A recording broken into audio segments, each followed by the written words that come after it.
കസ്മൈ യേന വിഭാസിതോ യമതുലോ ജ്ഞാനഃ പ്രദീപഃ പുരാ തദ്രൂപേണ ജനാരദായ മുനയേ കൃഷ്ണായ തദ്രൂപിണാം യോഗീന്ദ്രായ തദാത്മനാ ച ഭഗവദ്രാതായ കാരുണ്യതഃ തച്ഛുദ്ധം വിമലം വിശോകം അമൃതം സത്യം പരം ധീമഹി.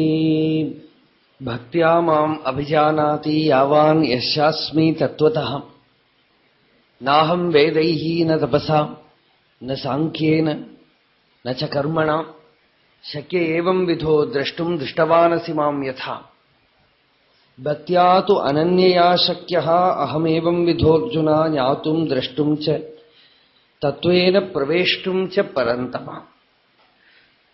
ഭഗവാൻ ഭക്തിക്ക് ഏറ്റവും അധികം പ്രാമുഖ്യം കൊടുത്തുകൊണ്ട് ഭഗവാൻ ഗീതയിൽ പറയണു, അനന്യഭക്തി കൊണ്ട് എന്നെ അറിയാനും അനുഭവിക്കാനും പ്രവേശിക്കാനും കഴിയും.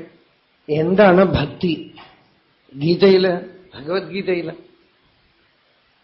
കർമ്മയോഗവും ജ്ഞാനയോഗവുമാണ് മുഖ്യമായിട്ട് ഭഗവാൻ പറഞ്ഞത്.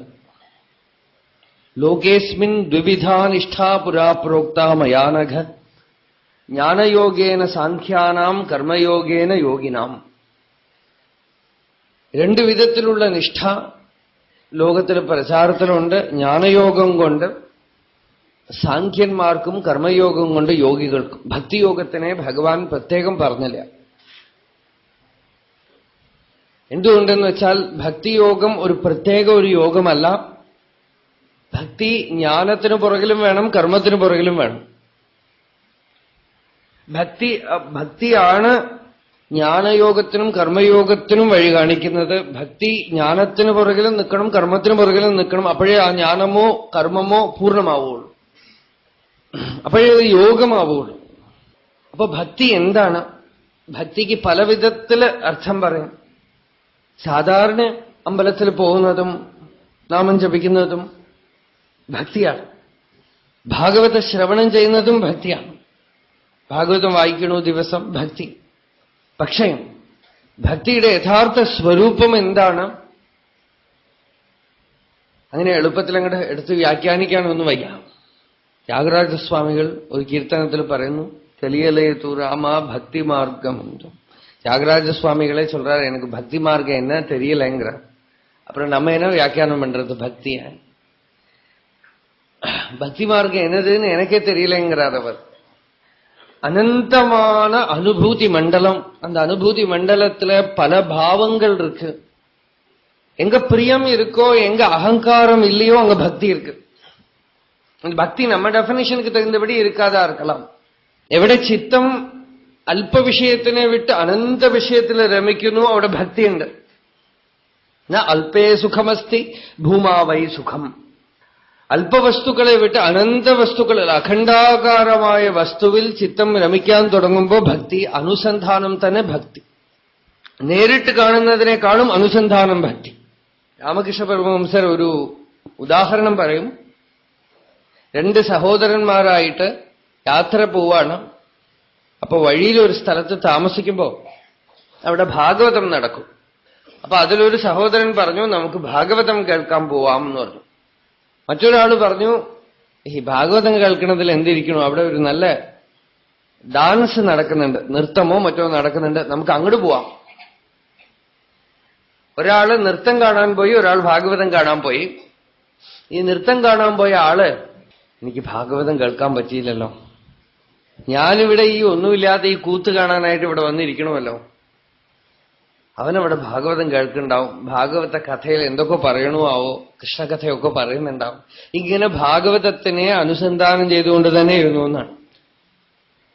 ഈ നൃത്തം കാണാൻ വന്ന ആള്, എന്തോ ഭാഗവതം കേൾക്കാൻ വന്നു ഞാൻ, അവിടെ നൃത്തം എന്തൊക്കെ ഉണ്ടാവുമോ എന്ന് വിചാരിച്ചു അത്രേ. രാമകൃഷ്ണദേവന്റെ ഒരു കഥയാണ്, ഒരു ഉപാഖ്യാനം. ഇതില് ഭാഗവതം കേൾക്കാൻ വന്നിട്ട് നൃത്തത്തിനെയും, നൃത്തം കേൾക്കാൻ വന്നിട്ട് ഭാഗവതത്തിനെയും വിചാരിച്ചതല്ല ശ്രേഷ്ഠത. അങ്ങനെ തെറ്റിദ്ധരിക്കരുത്. പക്ഷേ ഇപ്പൊ ഗോപസ്ത്രീകളുടെ കഥയിൽ ഇന്നലെ പറഞ്ഞല്ലോ, ചിലരെയൊക്കെ വീട്ടിലിട്ട് പൂട്ടിയിട്ടപ്പോ ദുസ്സഹ പ്രേഷ്ടവിരഹ തീവ്രതാപധുതാശുഭാഹ സഹിക്കവയ്യാത്ത വിരഹം കൊണ്ട് മറ്റു ഗോപികകളൊക്കെ കൃഷ്ണന്റെ അടുത്തേക്ക് പോകുന്നുവല്ലോ, ഞങ്ങൾക്ക് പോവാൻ സാധിച്ചില്ലല്ലോ, അവർക്ക് കൃഷ്ണാനുഭവം ഉണ്ടാവണം, ഞങ്ങൾക്കുണ്ടായില്ലല്ലോ എന്ന് അനുസന്ധാനം ചെയ്ത് ഈ കൃഷ്ണന്റെ അടുത്തേക്ക് വന്ന ഗോപസ്ത്രീകളെക്കാളും ഝടിതി അവർ വിമുക്തരായി. അവർക്ക് എങ്ങനെ മുക്തിമാർഗം തുറന്നു കിട്ടി? അനുസന്ധാനം. തീവ്രേണ ഭക്തിയോഗേന, അതിതീവ്രമായിട്ട് തീർന്നു അവർക്ക്. അപ്പൊ ഭക്തിക്ക് ശരീരം മുഖ്യമല്ല, ഭക്തിക്ക് ചിത്തമാണ് മുഖ്യം. ഭഗവാന് വേണ്ടതും ചിത്തമാണ്. ശിവാനന്ദ ലഹരിയിൽ ആചാര്യസ്വാമികൾ പറയുന്നു, ഹേ ഭഗവാനെ, അങ്ങയ്ക്ക് ഞാൻ എന്ത് തരും? കരസ്ഥേ ഹേമാദ്രൗ ഗിരിശ നികടസ്ഥേ ധനപദവും. അങ്ങയ്ക്ക് കൈ ഇങ്ങനെ ശിവൻ കൈ നീട്ടിവെച്ചാൽ അവിടെ ഹേമാദ്രി, അതായത് മേരുപർവ്വതം ഉണ്ട് അത്ര, സുവർണമേരു. അദ്ദേഹത്തിന് പോയി നമ്മൾ വരെ സ്വർണം കൊടുക്കാൻ പറ്റുമോ? നികടസ്ഥേ ധനപതവും, അടുത്ത് കുബേരൻ ഉണ്ട്, എന്ത് വേണമെങ്കിലും കൊണ്ടുപോയി കാലിൽ വെച്ച് സമർപ്പിക്കും. എല്ലാ സുഖസാമഗ്രികളും ഭഗവാനുണ്ട്. ഭഗവാൻ, ഞാൻ അങ്ങക്ക് വന്നൊരു നാളികേരം കൊണ്ടുവന്ന് വെച്ചിട്ട് എന്ത് കാര്യം? ഭഗവാന്റെ അടുത്ത് ഇല്ലാത്തൊരു സാധനം ഉണ്ട് അത്ര. എന്താന്ന് വെച്ചാൽ, അതുകൊണ്ടാണ് അദ്ദേഹം ഭഗവാനായിട്ടിരിക്കുന്നത്. എന്താന്ന് വെച്ചാൽ, ഭവതു ഭവതർത്ഥം മമ മനഃ. എന്റെ അടുത്ത് ഒരു കുരങ്ങനുണ്ട്, ഞാൻ ആ കുരങ്ങിനെ തരാം. അസൽ കുരങ്ങനാണ്. ഇന്നലെ ഒരു കുരങ്ങന്റെ കഥ അദ്ദേഹം പറഞ്ഞു. വിവേകാനന്ദ സ്വാമികൾ ആ കുരങ്ങനെ നല്ലവണ്ണം വർണ്ണിക്കുന്നുണ്ട്. വിവേകാനന്ദ സ്വാമി പറഞ്ഞു, ഒരു കുരങ്ങൻ ആ കുരങ്ങനെ തേളുകുത്തി. കുരങ്ങൻ തന്നെ ചപലം. കുരങ്ങൻ അല്പം മദ്യപാനവും ചെയ്തു അത്ര. അപ്പൊ എങ്ങനെയുണ്ടാവും? മദ്യപാനം ചെയ്ത കുരങ്ങനെ ഒരു തേളും കൊത്തി ആ കുരങ്ങന്റെ മേലെ ഒരു പ്രേതവും കൂടിയെന്നാണ്. സദാ മോഹാദവ്യാം ചരതി യുവതീനാം കുജഗിരൗ നടത്യാശാശാഖാസു അടതി ഝടിതി സ്വൈരമഭിതഃ കപാലിൻ ഭിക്ഷോ മേ ഹൃദയ കപിം അത്യന്ത ചപലം ദൃഢം ഭക്ത്യാ ബദ്ധ്വാ ഭവദധീനം കുരു വിഭോ. മേ ഹൃദയ കപിം അത്യന്ത ചപലം. അത്യന്ത ചപലമായ ഒരു കുരങ്ങനാണ് എന്റെ മനസ്സ്.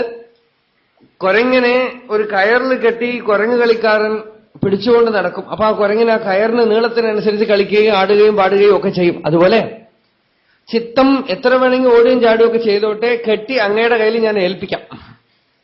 ഭഗവാന്റെ കയ്യിൽ അങ്ങോട്ട് ഏൽപ്പിച്ചോളാം ചിത്തത്തിനെ. ഭഗവാന്റെ അധീനത്തിൽ. ഭവതു ഭവതർത്ഥം മമ മനഃ. അങ്ങയുടെ പിടിയിലിരുന്നുകൊണ്ട് ഇത് ചാടുകയോ ഓടുകയോ എന്ത് വേണമെങ്കിൽ ചെയ്തോട്ടെ, എനിക്ക് ഇതിന്റെ കൺട്രോൾ വയ്ക്കാൻ വയ്യ, ഈ കൺട്രോൾ ഞാൻ അങ്ങോട്ട് ഏൽപ്പിക്കാമെന്ന. നല്ല ഡ്രൈവറുടെ കയ്യിൽ കാറ് കൊടുത്തു കഴിഞ്ഞാൽ നമുക്ക് ബാക്ക് സീറ്റിൽ ഇരുന്ന് ഉറങ്ങാം. ഉറങ്ങുന്ന ഡ്രൈവറാണെങ്കിലും കുഴപ്പമാണ്, നമുക്ക് സുഖമായിട്ടിരുന്ന് ഉറങ്ങാം. അപ്പൊ ഇതാ ഭവതു ഭവതർത്ഥം മമ മനഃ. മനസ്സ് ഭഗവാന്, ബാക്കിയൊന്നും വേണ്ടാന്നാണ്. ധാരാളം പുഷ്പം അർച്ചന ചെയ്യാനായിട്ട് ചിലർക്ക് അങ്ങനെയൊക്കെയാണ് ഭക്തി. ഭക്തി ആരംഭിക്കുമ്പോൾ അങ്ങനെയൊക്കെ ഉണ്ടാവുമെന്നും തെറ്റല്ല. അങ്ങനെയൊക്കെ നമുക്ക് ഭാവം തോന്നുന്നുണ്ടെങ്കിൽ ആ ഭാവത്തോട് അർപ്പിക്കാം, ഒന്നും തെറ്റില്ല.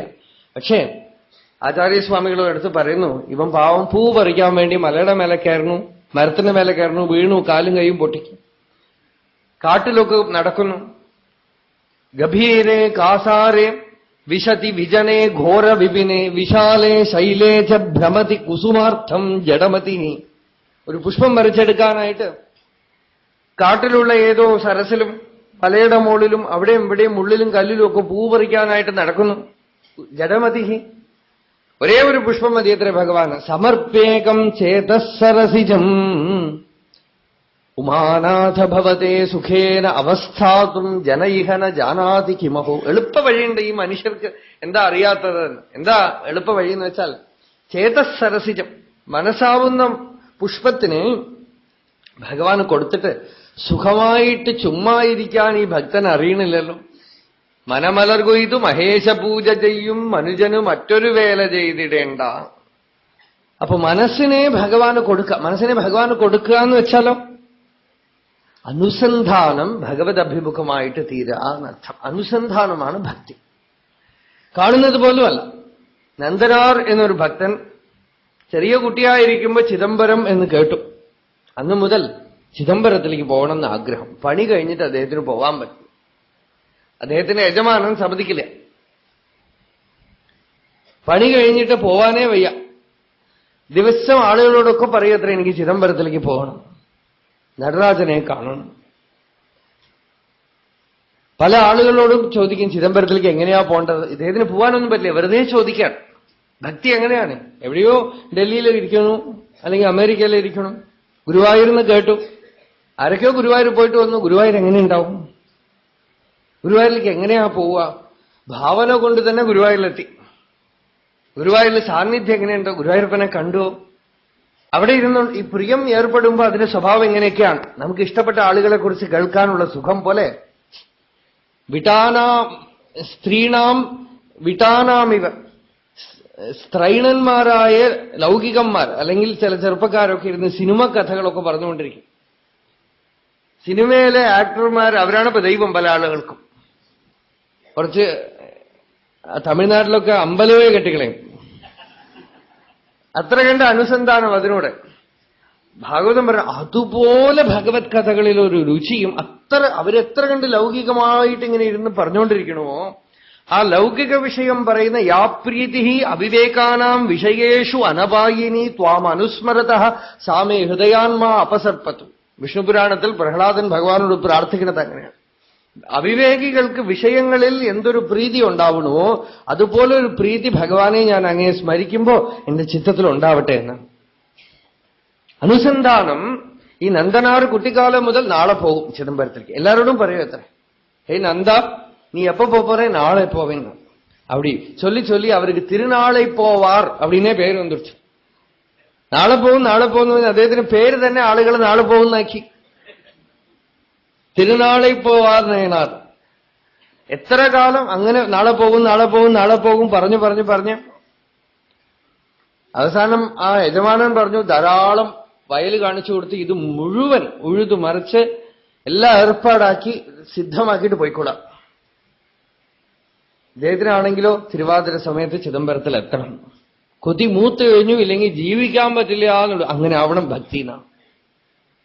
എന്നാൽ അദ്ദേഹം പറഞ്ഞു വെള്ളത്തിൽ അമർത്തിപ്പിടിച്ച കഥ അല്ലേ, അത് രാമകൃഷ്ണദേവൻ പറഞ്ഞ ഒരു കഥയാണ്, അല്ല വിവേകാനന്ദ സ്വാമിയുടെ ജീവിതത്തിലുള്ള കഥയൊന്നുമല്ല. പക്ഷെ നമ്മളിങ്ങനെ മഹാത്മാക്കളുടെ കഥകളൊക്കെ പറഞ്ഞു വരുമ്പോൾ ആളുകൾ ഇങ്ങനെ മാറി മാറി കൈമാറി വരുമ്പോ ഹിസ്റ്ററി ഒന്നും നമ്മൾ നോക്കില്ല, നമ്മളുടെ കഥ തന്നെ മാറിപ്പോകും.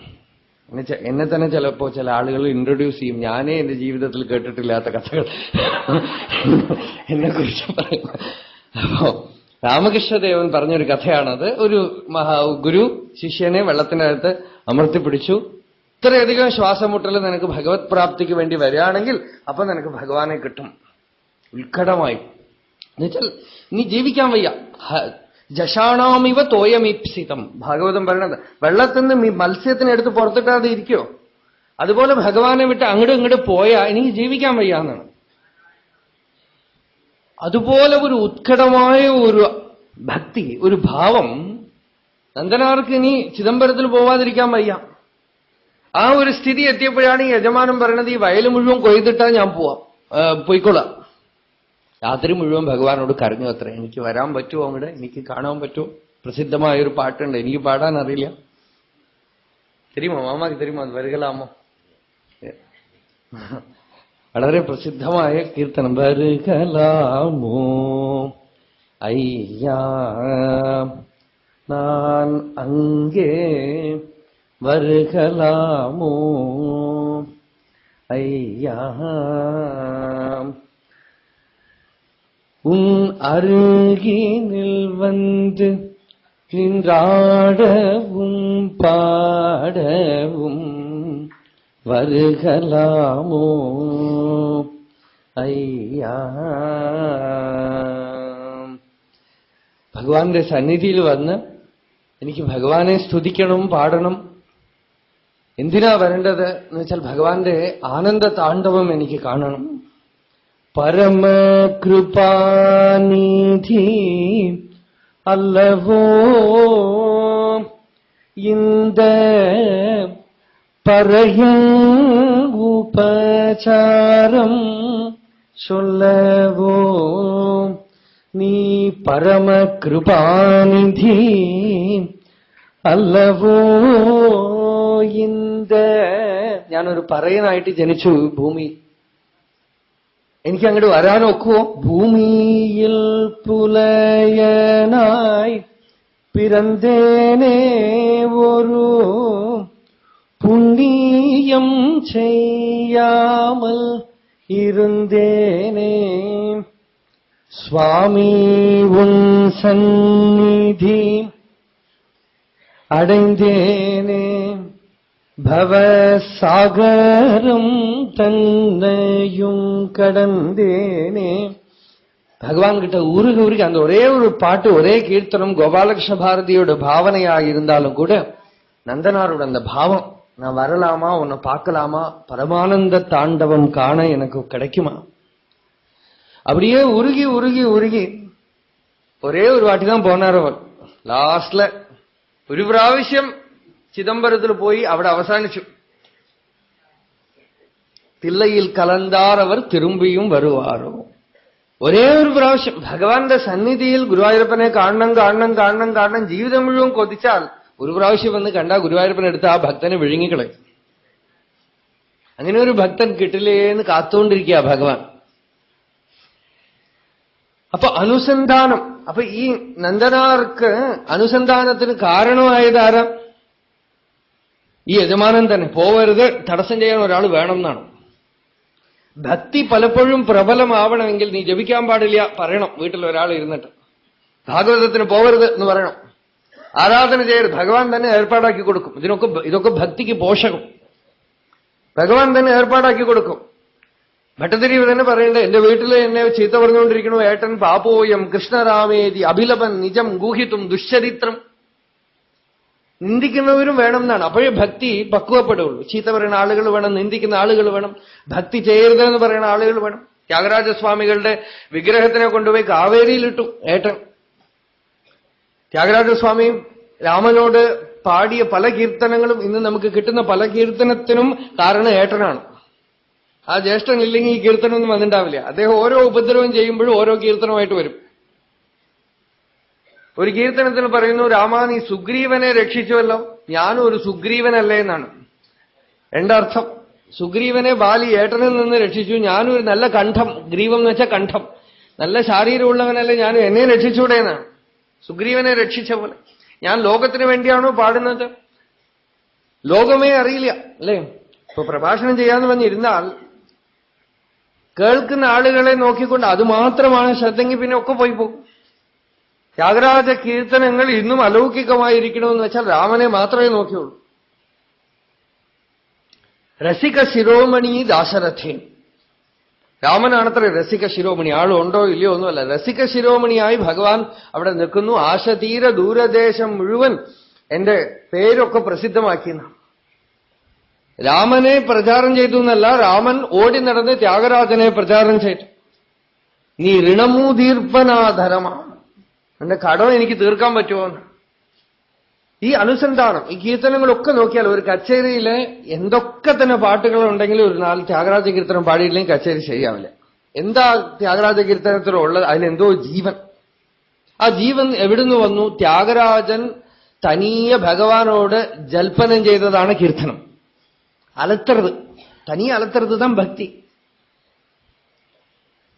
எல்லா மகான்களையும் நீங்க அபங்கங்கள்லாம் பாடுறாளையே, துக்காராமோட அபங்கங்கள்லாம் பிரசித்தமா கொஞ்சம் இருக்கிற அபங்கங்கள் தான் சாதாரணமா பாடுறான்.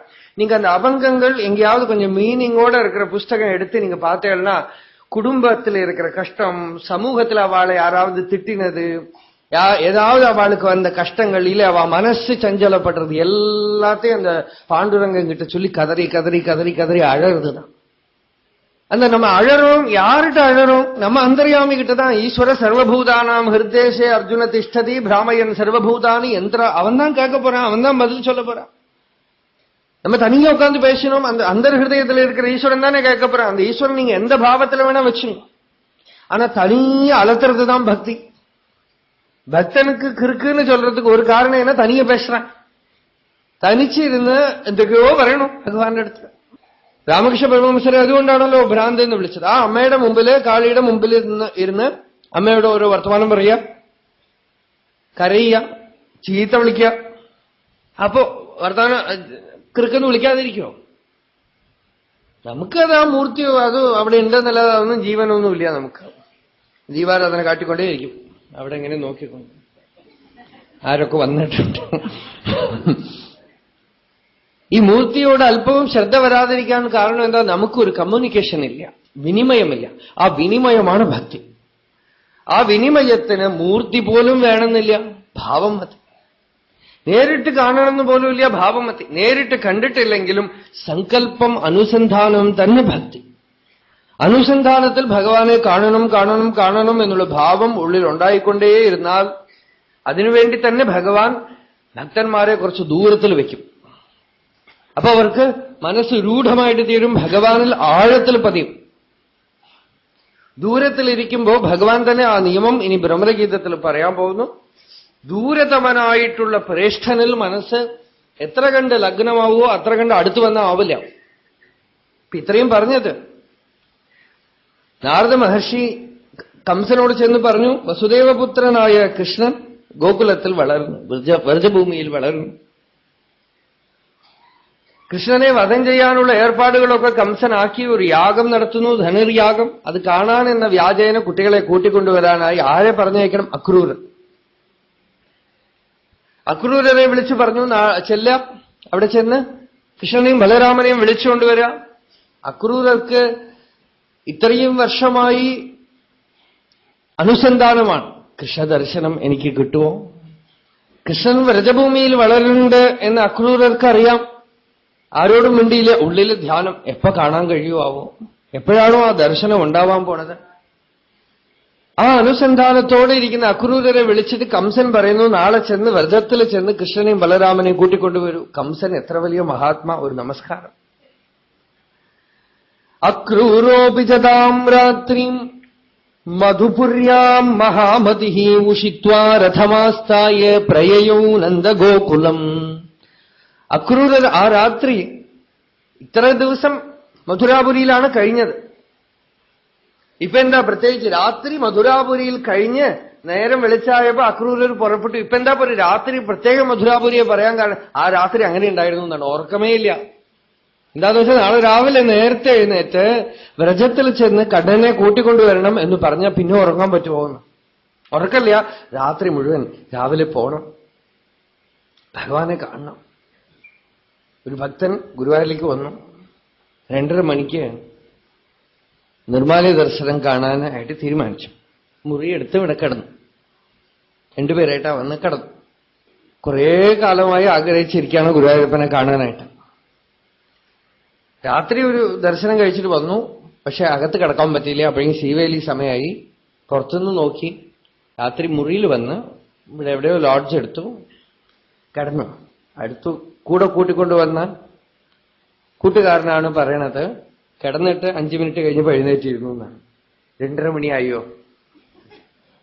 ഇപ്പോഴല്ലേ കിടന്നിട്ടുള്ളൂ, മണി 10 മണിയായിട്ടുള്ളൂ. പിന്നെയും കിടന്നു. ഒരു 10-20 മിനിറ്റ് ആയിട്ടുണ്ടാവും എഴുന്നേറ്റിരുന്ന്. 2:30 മണിയായോ? കുറെ ഒരു 10-15 പ്രാവശ്യം ചോദിച്ചപ്പോ ഈ കൂടെ വന്ന ആൾക്ക് ദേഷ്യം വന്നു. മിണ്ടാതെ കിടക്കാൻ, ഇനി എന്നോട് ചോദിക്കരുതെന്ന് പറഞ്ഞു. ശരിയെന്ന് പറഞ്ഞു, പുറത്ത് കിടന്നു. നേരം വിളിച്ച 2:30 മണിക്ക് അലാം വെച്ചിട്ടുണ്ട്. അപ്പൊ 2 മണിയാവുമ്പോ എഴുന്നേറ്റ് പോവാം. മറ്റേ ആള് ഉറങ്ങി ഒരു 1-1:30 ആയപ്പോ അലാം അടിച്ചു. എഴുന്നേറ്റ് നോക്കി ഇയാളെ കാണാനില്ല. അദ്ദേഹം കുളിച്ചിട്ട് വന്നു. വന്നപ്പോണ്ട് നേരെ ഇദ്ദേഹം അവിടെ കുളിച്ച് നിൽക്കുന്നുണ്ട് ദർശനത്തിനായിട്ട് മുമ്പില്. എന്തായി ചോദിച്ചു. അല്ല, എനിക്ക് ഉറക്കം വരാതെ ഞാനൊരു 11 മണിയാവുമ്പോ അവിടുന്ന് പതുക്കെ വന്ന് ഇവിടെ വന്ന് കിടന്നു ഇരുന്ന് ഉറങ്ങാണ്. 2:30 മണിയായോ? ഒരു ഒറ്റ വിചാരമേ ഉള്ളൂ. ഈ അനുസന്ധാനം അക്രൂരർക്ക് രാത്രി ഉറക്കമില്ല. നേരം വിളിച്ചായ വ്രജത്തിലേക്ക് ചെല്ലണം. ഞാൻ എന്ത് ഭാഗ്യം ചെയ്തു! ഈ കംസൻ എനിക്ക് എത്ര വലിയ അനുഗ്രഹമാണ് ചെയ്തത്. കംസോപതാദ്യ കൃതമേത്യനുഗ്രഹം ദ്രക്ഷ്യേ അംഘ്രിപത്മം പ്രഹിതോ അമുനാഹരേ കൃതാവതാരസ്യ ദുരത്യയം തമഃ പൂർവേതരന്യൻ നഖമണ്ഡലദ്വിഷ. ഭഗവാൻ അവതാരം ചെയ്ത് വ്രജത്തിൽ കളിക്കുന്നു. ഇത്ര ദിവസം കാണാനുള്ള ഭാഗ്യം എനിക്ക് കിട്ടിയില്ല. ഈ കംസൻ എനിക്ക് അനുഗ്രഹം ചെയ്തു. ഞാൻ ചെന്ന് കാണാൻ പോകുന്നു. ദൂരത്ത് നിന്ന് ഞാൻ ഭഗവാനെ കാണും. സാക്ഷാത് വൈകുണ്ഠപതി ഇവിടെ ഈ രൂപത്തിൽ വന്നിരിക്കുന്നു. ഞാൻ കാണാൻ പോകുന്നു. എങ്ങനെ ഉണ്ടാവും ആ ദർശനം? ഞാൻ ചെന്ന് ആ പാദത്തിൽ ചെന്ന് വീഴും. അംഘ്രിമൂലേ അവഹിതം കൃതാഞ്ജലിം മാമീക്ഷിത സസ്മിതം ആർദ്രയാ ദൃശ. ഇവിടുന്ന് തന്നെ ഭാവനയാണ്. ചെന്നിട്ടില്ലേ അവിടെ. ചെല്ലുന്നതിന് മുമ്പ് ഞാൻ അവിടെ സാഷ്ടാംഗം വീണ് നമസ്കരിക്കുമ്പോ ഭഗവാൻ കരുണാകടാക്ഷം ചെയ്യും എന്റെ നേരെ. முருகனார் சுவாமிகள் ரமண பகவான் பார்க்க வரத்தே இப்படிதான். வரத்துக்கு முன்னாடியே அருணாச்சலேஸ்வரர் கோவில்லேருந்து இவர் பெரிய தமிழ் கவி ஆகணும்னு அவ மாமனாருக்கு ஆசை. பெரிய தமிழ் பாயிட். அன்னைக்கு அவ மாமனார் தண்டபாணி சுவாமின்னு பேர். அவர் போய் அவருக்கு தமிழே வராது தண்டபாணி சுவாமிக்கு. மாப்பிள்ளையாவது நல்லா தமிழ்ல ரொம்ப படிச்சவரா வரணும்னு ஆசை. அவர் போய் முருகனார்கிட்ட ரமணருடைய அக்ஷரமண மாலை கொண்டு கொடுத்து, இங்க எல்லாருக்குமே இந்த வாட்டி யஜ்ஞ பிரசாதம் அக்ஷரமண மாலை தான். அதுக்கு முன்னாடி ஒருக்கா பாடணும், மலையாளத்துல பிரிண்ட் பண்ணி அக்ஷரமண மாலை கொண்டு கொடுத்து அது படிச்ச அந்த போட்டோ பார்த்ததுலேருந்து தனக்கு தன்னோட இஷ்ட தெய்வம் குருங்கிற பாவம் வந்துடுத்து. ஏன்னா சின்னத்திலேருந்தே மாணிக்க வாசகர் ஈஸ்வரன் ஆள்கொண்ட மாதிரி தன்னை ஆள்கொள்ள ஈஸ்வரன் வருவருங்கிற பாவம். அருணாச்சலேஸ்வரர் கோவில்ல வந்தவருக்கு என்ன கொண்டு போறதுன்னே தெரியல. அங்கேயே உட்கார்ந்து தேசிக பதிகம் அப்படின்னு 10 பாட்டு எழுதினார். அந்த பாட்டுல பாக்குறதுக்கு முன்னாலேயே அப்படியே ரூப வர்ணனை. நிறைய பக்தாள் அப்படி வர்ணிச்சிருக்கான். பாக்குறதுக்கு முன்னாடியே அந்த ரூப வர்ணனை. அந்த பாட்டை எடுத்துட்டு தான் வரார். வரவர் முருகனார் சுவாமிகளே பின்னால சொன்னார், கை நடுங்க கால் நடுங்க, முன்னால போனா தரிசனம் கிடைக்குமோ தெரியாது, யாராவது உள்ள விடுவாளோ தெரியாது, அப்படி நடுங்கின்னு வந்தேன். நான் வர பகவான் வாசலையே நிற்கிறார். எனக்கு படிக்க முடியல, எடுக்க முடியல, படிக்க முடியல, நானே படிக்கிறேன் குடு அப்படின்னு வாங்கி ராகமா படிப்பறா முன்னால எல்லாம். ஆனா இந்த பாட்டு எடுத்துன்னு வந்ததுல ராகம் எல்லாம் எனக்கு விராகம் ஆயிடுது. அதோட ராகம் எல்லாம் போயிடுத்துன்னு. அதுக்கு மேல அவரால் ராகத்துல பாடவே முடியல. வாழ்க்கை பூரா 30,000 பாட்டு எழுதினாரே தவிர ஒன்னும் பாட முடியும். அந்த பாட்டை எடுத்துன்னு படிக்க வந்தவர். அந்த தரிசனத்துக்கு அப்புறம் இவரால திரும்ப மெட்ராஸ் போகவே முடியாது. ரயில்வே ஸ்டேஷன் வேற போவார், ட்ரெயின்ல ஏறிட்டு குதிச்சுடுவார், திரும்ப வந்துடுவார். அந்த மாதிரி ஒரு பாவ சமுத்திரம், ஆகர்ஷணம். பாக்குறதுக்கு முன்னாடியே இந்த பாவம் வந்துடுது, பார்த்த அப்புறம் இல்லை. ஏன்னா ஹிருதயம் நம்ம இந்திரியத்தினால பாக்குறதுக்கு ரொம்ப ஓவர் இம்பார்ட்டன்ஸ் கொடுக்கிறோம். கண்ணுனால பாக்குறது, காதுனால கேட்கறது, இதுக்கெல்லாம் ஓவர் இம்பார்ட்டன்ஸ். ஹிருதயத்துக்கு தெரியும் எங்க எங்க பந்தம் இருக்கு தெரியும். அது முன்னாலேயே பாவத்தை வளர்த்தின்னு விட்டுரும். ഹൃദയം பார்த்தாச்சு. அதனால കണ്ണാണ് പാക്കുന്നത് മുഖ്യമല്ല. കണ്ണുകൊണ്ട് കാണുക എന്നുള്ളതിനാണ് നമ്മൾക്ക് ഏറ്റവും അധികം പ്രാമുഖ്യം കൊടുക്കുന്നത്. കണ്ണുകൊണ്ട് കാണണമെന്നൊന്നുമില്ല. എവിടെയോ അമേരിക്കയിൽ ഇരിക്കുന്നു ഗുരുവായൂരപ്പൻ എന്ന് കേട്ട് ഹൃദയം ഒന്ന് പടച്ചാ കണ്ടു കഴിഞ്ഞു. പിന്നെ കണ്ണുകൊണ്ട് കാണുന്നതൊക്കെ സെക്കൻഡറിയാണ്. പിന്നെ കണ്ണുകൊണ്ട് കാണുമ്പോ പോലും ഈ ഹൃദയം പടച്ചപ്പോ എന്തൊരു ഭാവം ഉണ്ടായോ ആ ഭാവം ചിലപ്പോ കണ്ണുകൊണ്ട് കാണുമ്പോ ഉണ്ടാവില്ല. ഹൃദയം കണ്ടു കഴിഞ്ഞു. ആ ശ്രവണ മാത്രത്തില്, അതാണ് ഈ ചെവിക്ക് ഇത്രയധികം പ്രാമുഖ്യം. ശ്രവണ മാത്രം കൊണ്ട് ഹൃദയത്തിലേക്ക് സന്ദേശം പോയി കഴിഞ്ഞു. രണ്ടും ഒന്നാണ്. കണ്ടു കഴിഞ്ഞു. ഇവിടെ ഉള്ള ആള് അവിടെ ഉള്ള ആള് കേട്ട ഉടനെ ഐഡന്റിഫിക്കേഷൻ, ഭാവം. ഇവിടെ അക്രൂരർ ചെല്ലുന്നതിന് മുമ്പ്, ഭഗവാനെ കാണുന്നതിന് മുമ്പ് തന്നെ ഞാൻ ആ പാദത്തിൽ ചെന്ന് കൈകൂപ്പി സാഷ്ടാംഗം ദണ്ഡ നമസ്കാരം ചെയ്യും. അപ്യംഘ്രിമൂലേ അവഹിതം കൃതാഞ്ജലിം മാമീക്ഷിത സസ്മിതം ആർദ്രയാ ദൃശ. കരുണയോടുകൂടെ ഭഗവാൻ എന്നെ ആർദ്രമായ ഭാവത്തോടുകൂടെ എന്നെ നോക്കും. അങ്ങനെ നോക്കുമ്പോ ഞാൻ എല്ലാം കൊണ്ടും പവിത്രമാക്കപ്പെടും. സുഹൃത്തമം യാതിം അനന്യദൈവതം ദോർഭ്യാം ബൃഹദ്ഭ്യാം പരിരപ്സ്യതേധമാം. സാഷ്ടാംഗം വീണ് കിടക്കുന്ന എന്നെ കൈപിടിച്ച് ഉണർത്തി കൃഷ്ണൻ ആലിംഗനം ചെയ്യും.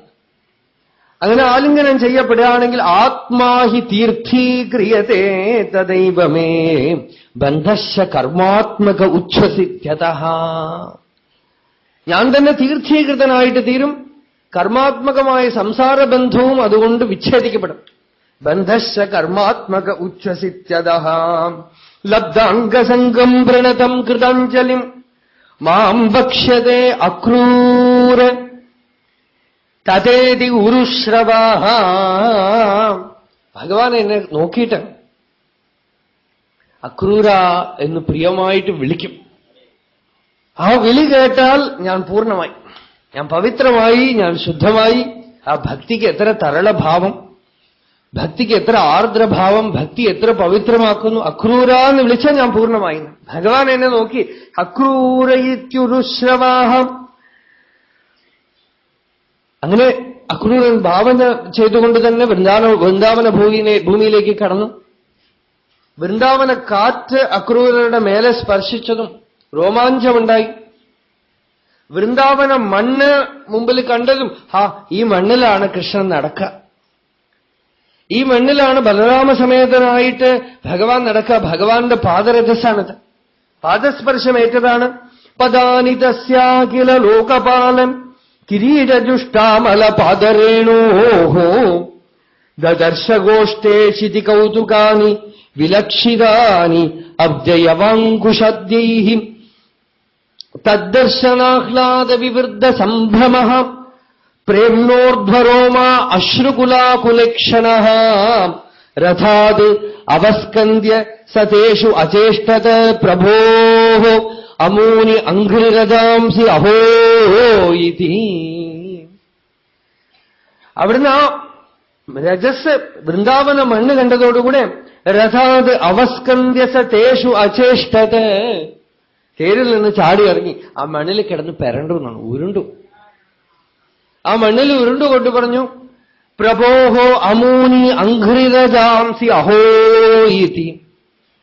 എന്റെ പ്രഭുവിന്റെ പാദരജസ്സാണ്, എന്റെ പ്രഭു നടന്നിട്ടുള്ള മണ്ണാണത്. പ്രഭോഹോ അമൂനി അംഘ്രിരജാംസി അഹോ ഇതി. ശരീരം ധരിച്ചവർക്ക് ഇതിനേക്കാളും വലിയ ഭാഗ്യം എന്തുണ്ട്? ഭഗവാനെ ഓർമ്മിപ്പിക്കുന്ന ലിംഗം, ഭഗവാനെ ഓർമ്മിപ്പിക്കുന്ന എന്തെങ്കിലുമൊക്കെ കണ്ടാൽ അപ്പ ഭാവാവേശം ഉണ്ടാവാൻ. ദൂരത്ത് നിന്ന് ദദർശ കൃഷ്ണം രാമം ച വ്രജം വ്രജേ ഗോദോഹനം ഗതൗ കിശോരൗ ശ്യാമളശ്വേതൗ ശ്രീനികേതൗ ബൃഹദ്ഭുജൗ സുമുഖൗ സുന്ദരവരൗ ബാലദ്വിരജ വിക്രമൗ ധ്വജവജ്രാങ്കുശാംഭോജൈഃ ചിഹ്നിതൈഃ അംഘ്രിഭിർവ്രജം ശോഭയന്തോ മഹാത്മാനോ അനുക്രോശസ്മിതേക്ഷണൗ ഉദാരരുചിരാവാദ്യൗ ജഗദ്ധേതു ഉദാരരുചിരാവാദ്യൗ ഉദാരരുചിരക്രീഡൗ സ്രഗ്വിണൗ വനമാലിനൗ പുണ്യഗന്ധാനുലിപ്താംഗൗ സ്നാദൗ വിരജവാസസൗ പ്രധാനപുരുഷാവാദ്യൗ ജഗദ്ധേതു ജഗത്പതി അവതീർണാ ജഗത്യർത്ഥേ സ്വാംശേന ബലകേശവൗ. ബലരാമനെയും ഭഗവാനെയും മുമ്പിൽ കണ്ട് പാദത്തിൽ ചെന്ന് വീണു. കൃഷ്ണൻ അക്രൂരരെ കൈപിടിച്ച് ഉണർത്തി ആലിംഗനം ചെയ്തു, കൂട്ടിക്കൊണ്ട് ചെന്നു. ആതിഥ്യ സത്കാരമൊക്കെ കഴിച്ചു. സുഖം തന്നെയല്ലേ? കുശലം ചോദിക്കുകയാണ്, സുഖം തന്നെയല്ലേ? അക്രൂരർ പറഞ്ഞു, കംസൻ ഭരിക്കുന്ന രാജ്യത്തില് എന്തു സുഖം, സുഖത്തിനെ കുറിച്ച് എന്തു പറയാനാ? വളരെ പെട്ടെന്ന് അക്രൂരരുടെ ആഗമനവും കൃഷ്ണനെ കൂട്ടിക്കൊണ്ടുപോകേണ്ട കാര്യങ്ങളും ഒക്കെ പറഞ്ഞു ഒപ്പിച്ചു ശ്രീ സുഖബ്രഹ്മ മഹർഷി. അല്ലെങ്കിൽ അത് മുഴുവൻ വർണ്ണിക്കേണ്ടി വരും, അത് മഹാദുഃഖമായിട്ട് തീരും. വ്രജഗോപികൾ ഈ വാർത്ത അറിഞ്ഞ് ബ്രഹ്മാവിനെ കുറെ ചീത്ത വിളിച്ചു. ഹേ ബ്രഹ്മാവേ, അങ്ങയ്ക്ക് ബുദ്ധിയില്ല, ഞങ്ങളുടെ ജീവിതവും വെച്ച് അങ്ങ് ഇങ്ങനെ കളിക്കുകയാണ്. കുട്ടികൾ മണ്ണുകൊണ്ട് കൂടാരം നിർമ്മിക്കും, വീടുകൾ നിർമ്മിക്കും, 5 മിനിറ്റ് അത് വെച്ച് കളിച്ചൊക്കെ തട്ടിത്തെറിപ്പിക്കും. അതുപോലെ ഞങ്ങളെയൊക്കെ കൂടെ മൈത്രീഭാവത്തോടുകൂടെ സംയോഗം ചെയ്ത് യോജിപ്പിച്ചിട്ട് ഇപ്പൊ ഒക്കെ പെരിക്കുകയാണ്. അഹോ വിധാതഃ തവന ക്വചിത് ദയ. അല്പം പോലും ദയയില്ലാത്ത പണിയാണല്ലോ ഈ കാണിക്കുന്നത്. ഈ വന്നിരിക്കുന്നവൻ ആരാണോ അക്രൂരെന്ന് പേര് വെച്ചത്, അവൻ അതിക്രൂരനാണ്. ചക്ഷുർഹി ഹരസെ, ഞങ്ങളുടെ കണ്ണു പറിച്ചുകൊണ്ട് പോവാനും എന്ന് കുറെ കരഞ്ഞു ഭഗവാൻ. അവരെയൊക്കെ സമാധാനം ചെയ്തു. ഞാൻ പെട്ടെന്ന് വരാം, നിങ്ങൾ എന്നെ കാത്തുകൊണ്ടിരിക്കാൻ ഞാൻ പെട്ടെന്ന് വരാം എന്നവരെ പറഞ്ഞ് സമാധാനിപ്പിച്ച് അക്രൂരരുടെ കൂടെ രഥത്തിൽ കയറി. കുറച്ചു ദൂരം ചെന്നു. യമുനാ ജലത്തിൽ സന്ധ്യാവന്തനാദികൾക്കും സ്നാനത്തിനായിട്ട് അക്രൂരർ കുട്ടികളെ രഥത്തിൽ ഇരുത്തിയിട്ട് ചെന്നു. യമുനയിലൊന്ന് മുങ്ങിയപ്പോ ബലരാമനും കൃഷ്ണനും വെള്ളത്തിന്റെ ഉള്ളിലെക്കാം. കുട്ടികളെ അവിടെ ഇരുത്തിയിട്ടാണല്ലോ വന്നത്. തല ഉയർത്തി നോക്കിയാൽ അവിടെ ഇരിക്കുന്നുണ്ട്. വീണ്ടും വെള്ളത്തിൽ മുങ്ങിയപ്പോ അനന്ത ശിരസ്സുകളോടുകൂടെ ആദിശേഷൻ, അതിൽ കിടക്കുന്ന നീലമേഘശ്യാമളനായ നാരായണനെയും അക്രൂരർക്ക് ദർശനം. വികാരഭരിതനായി ഭാവാവിഷ്ടനായ അക്രൂരർ അവിടുന്ന് സ്തുതിച്ചുകൊണ്ട് തന്നെ വന്നു. നതോസ്മ്യഹം ത്വാകില ഹേതുഹേതും നാരായണം പൂരുഷം ആദ്യം അവ്യയം. ഭഗവാനെ സ്തുതിച്ചുകൊണ്ടുവരുന്നു. തേർത്തട്ടിലിരിക്കുന്ന കുട്ടികളുടെ അടുത്തേക്ക് വന്നപ്പോ കൃഷ്ണൻ ഉറങ്ങി വീഴാത്ത, ഞാനൊന്നുമല്ല എന്നുള്ള മട്ടില്, എനിക്കൊന്നും അറിയില്ല. ഇവിടെ ഈ ഭാവദർശനം കഴിഞ്ഞ് വരുമ്പോ കുട്ടികൾ തേരിലിരുന്ന് അമ്മാവ ഉറക്കം വരുന്നു, വിശക്കണു. തേരോടിച്ചുകൊണ്ട് മധുരാപുരിയിൽ എത്തിയതും അക്രൂരർ നമസ്കരിച്ചുകൊണ്ട് പറഞ്ഞു, പ്രഭു എന്റെ ഗൃഹത്തിലേക്ക് വരണം, ഞാൻ സമയമാവുമ്പോ വരാം. ഇപ്പൊ ഞങ്ങൾ മധുരാപുരിയൊക്കെ ഒന്ന് കാണണ്ടേ, സിറ്റി ഒന്നും കണ്ടിട്ടേ ഇല്ല, ഞങ്ങൾ നാട്ടും പുറത്ത് വളർന്നതല്ലേ, അപ്പൊ ഈ പട്ടണമൊക്കെ ഒന്ന് കാണട്ടെ. പുറകെ കാളവണ്ടിയിലൊക്കെ ആയിട്ട് ഗോപബാലന്മാരൊക്കെ വന്നിരിക്കണു. പട്ടണം കാണാനായിട്ട് അവരിങ്ങനെ നടന്നു, ചുറ്റി നടന്നു. മധുരാപുരിയിലുള്ള ജനങ്ങളൊക്കെ പുറകെ കൂടിയുണ്ട്. പതുക്കെ പതുക്കെ, ഇതാണ് കേട്ടോ വസുദേവരുടെ 8ാമത്തെ മകൻ. ആര് പറഞ്ഞു? കംസൻ തന്നെ എല്ലായിടത്തും പറയേണ്ടത്. എല്ലായിടത്തും കംസൻ തന്നെ പ്രചരിപ്പിച്ചു എന്നാണ്. ആരും പറയാൻ പാടില്ല വസുദേവരുടെ 8ാമത്തെ മകനാണെന്ന് ഒരാളും മിണ്ടരുത് എന്ന് ദിവസം പറയാണ് കംസൻ. കംസൻ തന്നെ എല്ലായിടത്തും പറയേണ്ട, ഇതാണ് വസുദേവരുടെ 8ാമത്തെ പുത്രൻ, സാക്ഷാത് ഭഗവാന്റെ അവതാരമാണ് ഇന്ന് പറഞ്ഞ പ്രജകളൊക്കെ ഇങ്ങനെ കൂടെ നടക്കണ്ട്. കൃഷ്ണൻ നോക്കി, എല്ലാം നല്ല പട്ടുവസ്ത്രമൊക്കെ കൊടുത്തിരിക്കണു, സ്രഗ്വിണ ഒക്കെ കഴുത്തിൽ മാലയൊക്കെ അണിഞ്ഞ്. ഇവര് പാവം ഈ വ്രജഭൂമിയിൽ കോണ കൊടുത്ത് നടന്നതാണ്. ഇവിടെ വന്നപ്പോ ഒക്കെ ഈ സിറ്റിയിലുള്ള ഡ്രസ്സൊക്കെ കണ്ടപ്പോ തനിക്കും ഒന്ന് പാന്റ് ഷർട്ടും ഒക്കെ ഇടണമെന്ന് ആളുകൾക്ക് തോന്നുന്നു. നാട്ടിൻ പുറത്ത് നമ്മൾ മുണ്ടെടുത്ത് വന്നിട്ട് സിറ്റിയിൽ വന്നാൽ അപ്പൊ ഇവരൊക്കെ നല്ലവണ്ണം അലങ്കരിച്ചിരിക്കണു. ഭഗവാൻ നോക്കി, നമ്മൾ എന്തിനിപ്പോ കുറച്ചിൽ വെക്കണം? കൃഷ്ണനെ എല്ലാം ഇഷ്ടമാണല്ലോ, പലവിധത്തിൽ അലങ്കാര വസ്തുക്കൾ വേണം. നമ്മുടെ ചൊവ്വലൂർ കൃഷ്ണൻകുട്ടി അവിടെ ഇരിക്കുന്നുണ്ട്. ഞങ്ങൾ കഴിഞ്ഞ പ്രാവശ്യം വന്നപ്പോ അദ്ദേഹം ഒരു കഥ പറഞ്ഞുണ്ട്. ഗുരുവായൂരപ്പൻ ആരോ നല്ലൊരു ഉദ്യാനം കൊണ്ടുവന്നു അത്രേ. അപ്പോ അതവിടെ കൊണ്ടുപോയി സമർപ്പിച്ചിട്ട് കാണിച്ചു കൊടുത്തു. അതാണ് കുഴപ്പം. ആദ്യം തന്നെ കാണിച്ചു കൊടുത്തു ഗുരുവായൂരപ്പൻ. അപ്പോ ഗുരുവായൂരപ്പൻ മേശാന്തി പറഞ്ഞു അത്ര, ഇന്നിപ്പോ ഉദ്യാനം കെട്ടിക്കഴിഞ്ഞു, ഇത് നാളെ ആവാന്ന് പറഞ്ഞു അത്രേ. ഇത് നല്ല ഉദ്യാനം, ആരും കണ്ടാൽ മോഹിച്ചു പോകും. അദ്ദേഹത്തിന്റെ വാക്കാണ്, പ്രത്യേകിച്ച് ഗുരുവായൂരപ്പൻ എന്നാണ്. എന്നുവെച്ചാൽ എല്ലാത്തിലും മോഹമാണ്, എല്ലാത്തിലും ആഗ്രഹമാണ് അത്ര ഗുരുവായൂരപ്പൻ. അപ്പൊ ആ ഉദ്യാനം നാളെ ആവാം എന്ന് വെച്ചത്രേ. ഈ ഉദ്യാനം അങ്ങോട്ട് കൊണ്ടുപോയി കുറച്ചു നേരം കഴിയുമ്പോഴേക്ക് ഇടുപ്പിൽ കെട്ടിയതൊക്കെ അയച്ചിട്ടു. അത് മുഴുവൻ ഉതിർന്ന് ചോട്ടിൽ വീണുവെന്നാണ്. അപ്പം ഇപ്പൊ കൊണ്ടുവന്ന് ഉദ്യാനം ഉടുക്കണമെന്ന് ഇപ്പൊ ഉടുക്കണമെന്നായി. ഇപ്പൊ എല്ലാത്തിലും ആഗ്രഹമാണ്, എന്നാൽ ഒന്നിലും ആഗ്രഹമില്ല. അദ്ദേഹം ഈ കഥ പറഞ്ഞു. ഗുരുവായൂരപ്പൻ കഴിഞ്ഞ പ്രാവശ്യം ഭഗവത്ഗീത നടത്താൻ നിർബന്ധിച്ച് നമ്മളെ കൊണ്ടുവന്നതാണെന്നൊക്കെ പറഞ്ഞ് കഥ പറഞ്ഞിട്ട് ഈ കഥ പറഞ്ഞു. അപ്പൊ ഞാൻ ചോദിച്ചു ഗുരുവായൂരപ്പനോട്, അടുത്ത ദിവസം പോകുമ്പോ വേണോ ഇങ്ങനെയൊക്കെ ഇപ്പൊ ആഗ്രഹം, ഉദ്യാനം എടുക്കണം, കഴുത്തിൽ മാലയിടണം, പ്രജഹാതി യഥാകാമാൻ സർവാൻ പാർത്ഥ മനോഗതാൻ എന്നൊക്കെ പറഞ്ഞിട്ട് അർജുനനോട്, ഒരാൾ ഉദ്യാനം കൊണ്ടുവരുമ്പോഴേക്കും അത് വേണം, ഒരാൾ മാല കൊണ്ടുവരുമ്പോഴേക്കും അത് വേണം, ഇങ്ങനെ വേണോ ഗുരുവായൂരപ്പാന്ന് ചോദിച്ചു. അപ്പൊ ഗുരുവായൂരപ്പൻ രാവിലെ നേരത്തെയാണ് പോയത്. അപ്പോ കോണ കൊടുത്ത് നിൽക്കുന്നുണ്ട്, അതാണ് ദർശനം. അപ്പൊ അങ്ങോട്ട് പോയത് അദ്ദേഹം മേശാന്തി ഒരാളെടുത്ത് കൊടുത്തയച്ചെന്ന് തോന്നുന്നു. പറഞ്ഞത് അപ്പൊ കോണകം അഴിച്ചു തന്നു എന്നാണ്, വെച്ചോളാണ്. എന്നുവെച്ചാൽ എനിക്ക് കോണകവും വേണ്ട, എനിക്ക് കൗപീനവും വേണ്ട, വെച്ചോളം വന്നിട്ട് എനിക്ക് കൊണ്ടുവന്ന് തന്നു. അപ്പൊ ഉദ്യാനം വേണം ചോദിച്ചപ്പോ കൗപീന അയച്ചു. ഭഗവാൻ എല്ലാം വേണം, ഒന്നും വേണ്ട. എല്ലാ വസ്തുക്കളും എനിക്ക് വേണമെന്ന് വെച്ചാൽ എല്ലാം ഒന്നും വേണ്ട. ഒന്നും വേണ്ട എന്ന് ആര് പറയണോ അവന്റെയാണ് വിശ്വം മുഴുവൻ. എന്ത് വേണമെങ്കിലും ആവാം, എന്നാ ഒന്നും വേണ്ട. അപ്പൊ ഇപ്പോ മധുരാപുരിയിൽ എല്ലാവരും ഉടുത്തു നടക്കുമ്പോ തനിക്കും പട്ടുവസ്ത്രം വേണം തോന്നി. ഇപ്പൊ ഇവിടെ ആരാ? സാധാരണ കടയിലൊന്നും പോകാൻ പാടില്ല. കംസന് സ്പെഷ്യലായിട്ട് തുണി ഉണ്ടാക്കി കൊടുക്കുന്ന സ്ഥലം. അങ്ങോട്ട് തന്നെ ചെന്നു ഒരു രചകൻ. അയാളോട് ചെന്ന് പറഞ്ഞു, ഞങ്ങളുടെ അമ്മാവനെ ധനുർയാഗത്തിന് വിളിച്ചിട്ടാണ് ഞങ്ങൾ വന്നിരിക്കുന്നത്, അതുകൊണ്ട് ഒരു പട്ടുവസ്ത്രം വേണം എന്ന് പറഞ്ഞു. ഓ ഇടയച്ചക്കന്മാര് നിങ്ങളൊക്കെ ഇപ്പൊ പട്ടുവസ്ത്രമേ കൊടുക്കുകയുള്ളൂ. അയാൾ കുറെ അസഭ്യം പറഞ്ഞു.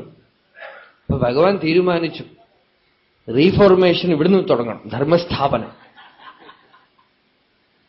പ്രസിഡന്റിനില്ലാത്ത അഭിമാനം ചിലപ്പോ ഒരു പഞ്ചായത്ത് ഓഫീസിൽ പ്യൂണിനുണ്ടാവും, അവിടുന്ന് തൊട്ട് തുടങ്ങണം. അയാളെ ഭഗവാൻ വധിച്ചു എന്നാണ്. എന്നുവെച്ചാൽ അത്ര കണ്ട അഭിമാനം, അഹങ്കാരം. എന്നാലേ ശരിയാവും. തദ്വധാത് പ്രാണിനാം വധ. അഹങ്കാരത്തിനെ വധിച്ചാലാണ് ശരിക്കുള്ള വധാവ്. നല്ലൊരു വസ്ത്രം എടുത്തു, ഒരു തുന്നൽക്കാരൻ തുന്നിക്കൊടുത്തു, അതൊക്കെ കൊടുത്തു, പട്ടുവസ്ത്രം പീതാംബരം ധരിച്ച്, തലയിൽ മയിൽപീലി വെച്ച്, അവിടെ ഒരു മാലാകാരൻ, പരമഭക്തനായ ഒരു മാലാകാരൻ, സുദാമാൻ പേര്. ആ മാലാകാരൻ മധുരാപുരി മുഴുവൻ കൃഷ്ണന്റെ പുറകെ നടക്കുന്നുണ്ട്. അയാളുണ്ടല്ലോ, അയാള് കൃഷ്ണനെ കാണാനൊന്നും പോയില്ല. ദിവസം കൃഷ്ണനെ ഹൃദയത്തിൽ ധ്യാനിച്ചുകൊണ്ട് തന്റെ കുടീരത്തിൽ ഇരുന്ന് മാല ഉണ്ടാക്കി ഭഗവാന് അർപ്പിച്ചുകൊണ്ട് പരമവിനയാന്വിതനായി നമുക്കൊക്കെ പോയാൽ കാണാൻ പറ്റുമോ എന്ന് പറഞ്ഞിരിക്കുകയാണ്. കൃഷ്ണൻ ആ വീട്ടിലേക്ക് കയറിച്ചെന്നു, ആ ഗൃഹത്തിലേക്ക് കയറിച്ചെന്നു. അവൻ എങ്ങനെ ഉണ്ടാവും? ഈ ഭക്തൻ എങ്ങനെ ഉണ്ടാവും? ഭക്തൻ ഹൃദയത്തിൽ ഭഗവാനെ വെച്ചുകൊണ്ട് നമ്മൾ പോയാൽ കാണാൻ പറ്റില്ല എന്ന് വിചാരിക്കുന്ന ആള് നമ്മളുടെ വീട്ടിലേക്ക് കയറി വന്നാൽ എങ്ങനെയുണ്ടോ? വിവേകാനന്ദ സ്വാമികൾ ഷിക്കാഗോ പ്രസംഗമൊക്കെ കഴിഞ്ഞ് രാമേശ്വരത്തിൽ വന്ന് ഇറങ്ങിയപ്പോ, രാമേശ്വരത്തിൽ വലിയ ഒരു സദസ്സ് അദ്ദേഹത്തിനെ സ്വീകരിച്ചു. വണ്ടിയിൽ ഇരുത്തിയിട്ട് മഹാരാജാവ് വണ്ടി വലിച്ചു. രാമനാഥപുരം മഹാരാജാവ് വണ്ടി വലിച്ചു. മദ്രാസിൽ വന്ന ഒരു പ്രസംഗം, മദ്രാസ് പ്രസംഗമൊക്കെ കഴിഞ്ഞ് ഒരു സ്പെഷ്യൽ ട്രെയിനിൽ കൽക്കട്ടയിലേക്ക് കൊണ്ടുപോയി. കൽക്കട്ട റെയിൽവേ സ്റ്റേഷനിൽ ആയിരക്കണക്കിന് ജനങ്ങൾ കൂടിയിരിക്കുകയാണ്. അപ്പൊ രാമകൃഷ്ണദേവന്റെ മുഖ്യ ശിഷ്യന്മാരായ സന്യാസി ശിഷ്യന്മാരായിട്ടുള്ള ബ്രഹ്മാനന്ദ സ്വാമികൾ, ശിവാനന്ദ സ്വാമികൾ, അങ്ങനെ കുറെ പേരൊക്കെ മുമ്പിലുണ്ട് വരവേൽക്കാനായിട്ട്. രാമകൃഷ്ണദേവൻ ഈ സന്യാസി ശിഷ്യന്മാരല്ലാതെ പല ശിഷ്യന്മാരുമുണ്ട്, ഗൃഹസ്ഥ ശിഷ്യന്മാരുമുണ്ട്. തന്റെ ശിഷ്യന്മാരിൽ ഒരു 8 പേരെയോ മറ്റോ അദ്ദേഹം ഈശ്വരകോടികൾ എന്ന് പറയും. എന്നുവെച്ചാൽ അവരൊക്കെ നിത്യസിദ്ധന്മാരാണ്, ഏതോ പ്രാരബ്ധം കാരണമോ അല്ലെങ്കിൽ ലോകമംഗളത്തിനായിട്ടോ അവതരിച്ചവൻ, പൂർണ്ണന്മാരാണ്. ആ ഈശ്വരകോടികളായിട്ടുള്ളതിൽ അവസാനം ഒരു ചെറിയ കുട്ടി വന്നു. ഒരു 15 വയസ്സ് ഉള്ളപ്പോ രാമകൃഷ്ണ പരമഹംസരുടെ പരിചയത്തിൽ വന്നു. പൂർണ്ണചന്ദ്ര ഘോഷ് പേര്. ഇപ്പൊ രാമകൃഷ്ണദേവന് ദേവി ദർശനം കൊടുത്തു. പറഞ്ഞു അത്ര ഈ പൂർണ്ണചന്ദ്ര ഘോഷ് വന്നതോടുകൂടെ പൂർണ്ണമായി. എന്നുവെച്ചാൽ അത്തരത്തിലുള്ള ഭക്തന്മാരുടെ ഇത് പൂർണ്ണമായി എന്നാണ്. ഇനിയിപ്പോ ഈ കാറ്റഗറിയിലുള്ള ഭക്തന്മാരാരും വരില്ലാതെ. ശരിക്കും എല്ലാ മഹാത്മാക്കൾക്കും ഗുരുക്കന്മാർക്കും ഭഗവാൻ അങ്ങനെ ഒരു ഇൻട്യൂഷൻ കൊടുക്കും എന്നാണ്. അതായത് അവർക്ക് വാസ്തവത്തിൽ അവരാർക്കാണോ ഉപദേശം കൊടുക്കേണ്ടത്, അവർക്കും ഉള്ള ആ ബന്ധം വരേണ്ടത്, അങ്ങനെയുള്ളവരെ ഭഗവാൻ വ്യക്തമായി കാണിച്ചു കൊടുക്കും.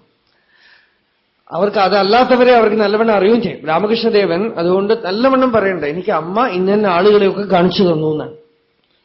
പൂർണ്ണചന്ദ്രഘോഷ് വന്നതോടുകൂടെ ആ ഒരു കാറ്റഗറി പൂർണ്ണമായി കഴിഞ്ഞു. ഈ പൂർണ്ണചന്ദ്രഘോഷ് വലിയ പണക്കാരൻ, അരിസ്റ്റോക്രാറ്റിക് ഫാമിലിയിൽപ്പെട്ട ആളാണ്. അതുകൊണ്ട് രാമകൃഷ്ണ പരമഹംസരുടെ അടുത്തേക്ക് വരാനൊന്നും വീട്ടുകാർ സമ്മതിക്കില്ല. അദ്ദേഹത്തിന് പിന്നെ എങ്ങനെയാ വന്നതെന്ന് വെച്ചാൽ, മാസ്റ്റർ മഹാശയ എന്ന് പറയുന്ന രാമകൃഷ്ണ വചനാമൃതം എഴുതിയ ഭക്തൻ സ്കൂൾ മാഷായിരുന്നു. അദ്ദേഹം സ്കൂളിൽ എന്തെന്ന് വെച്ചാൽ നല്ല ഭക്തിയുള്ള പക്വമുള്ള കുട്ടികളെ കണ്ട ഇന്റർവെൽ സമയത്ത് രാമകൃഷ്ണ പരമഹംസരുടെ അടുത്തേക്ക് കൂട്ടിക്കൊണ്ടുപോകും. കുട്ടികളെ പിടിക്കണ മാഷ എന്നാണ് പറയാ അദ്ദേഹത്തിന്. ഈ പൂർണ്ണചന്ദ്രഘോഷിനെ അങ്ങനെ രാമകൃഷ്ണ പരമഹംസരുടെ അടുത്തേക്ക് ഇദ്ദേഹം ഇടയ്ക്കിടയ്ക്ക് കൂട്ടിക്കൊണ്ടുപോകും. അവസാനം വീട്ടുകാർ ഇത് അറിഞ്ഞിട്ട് സ്കൂൾ തന്നെ മാറ്റി. സ്കൂൾ മാറ്റിയിട്ട് രാമകൃഷ്ണദേവന് പൂർണ്ണചന്ദ്രഘോഷിനെ കാണാതിരിക്കാൻ പറ്റില്ല. പൂർണ്ണനെ എങ്ങനെയെങ്കിലും കാണണം.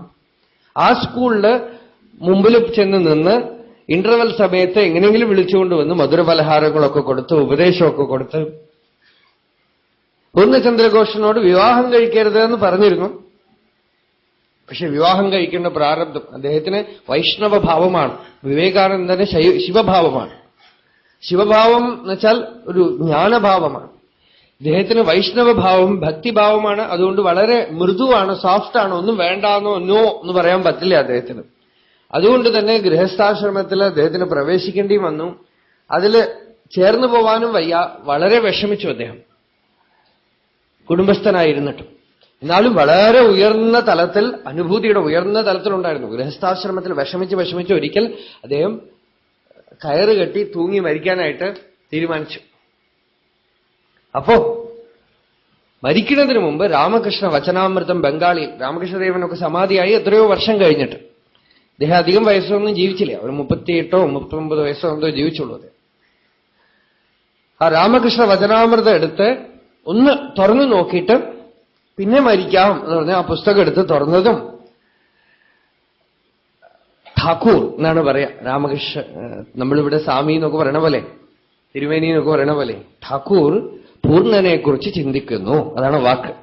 വചനാമൃതം എടുത്തതും ഠാക്കൂർ പൂർണ്ണനെ കുറിച്ച് ചിന്തിക്കണം. അപ്പൊ ഭഗവാൻ എന്നെക്കുറിച്ച് ചിന്തിക്കുകയാണെങ്കിൽ ഇനി ഞാൻ എന്തിനു മരിക്കണം എന്ന് പറഞ്ഞ് പുസ്തകം അടച്ചു വെച്ചു. ആ പ്രശ്നം അതോടുകൂടി അവസാനിച്ചു അദ്ദേഹത്തിന്. ഈ പൂർണ്ണചന്ദ്ര ഘോഷ് റെയിൽവേ സ്റ്റേഷനിൽ വിവേകാനന്ദ സ്വാമിയെ ഒരു നോക്ക് കാണാനായി വന്നിരിക്കുന്നു. 20,000-30,000 ആളുകളുണ്ട് സ്റ്റേഷനിൽ. എങ്ങനെ കാണും? എവിടെയോ ദൂരത്ത് നിന്ന് എത്തി നോക്കി. സന്യാസി ശിഷ്യന്മാരൊക്കെ അവിടെ പോയിട്ടുണ്ട്. ഇദ്ദേഹം വന്നത് ആരും ശ്രദ്ധിച്ചില്ല. ജനങ്ങളുടെ നടുവിൽ നിന്ന് ദൂരത്തുനിന്ന് എത്തി നോക്കി അദ്ദേഹത്തിന് ഓഫീസിൽ പോകണം. അതിനു മുമ്പ് സ്വാമിയെ ഒന്ന് മുഖം കാണിച്ചിട്ട് പോവാം എന്ന് പറഞ്ഞാണ് വന്നത്. പക്ഷെ സ്വാമി കണ്ടുവോ എന്ന് അദ്ദേഹത്തിന് മനസ്സിലായില്ല. അദ്ദേഹം തിരിച്ചു ചെല്ലുമ്പോ മനസ്സിലൊരു വേദന.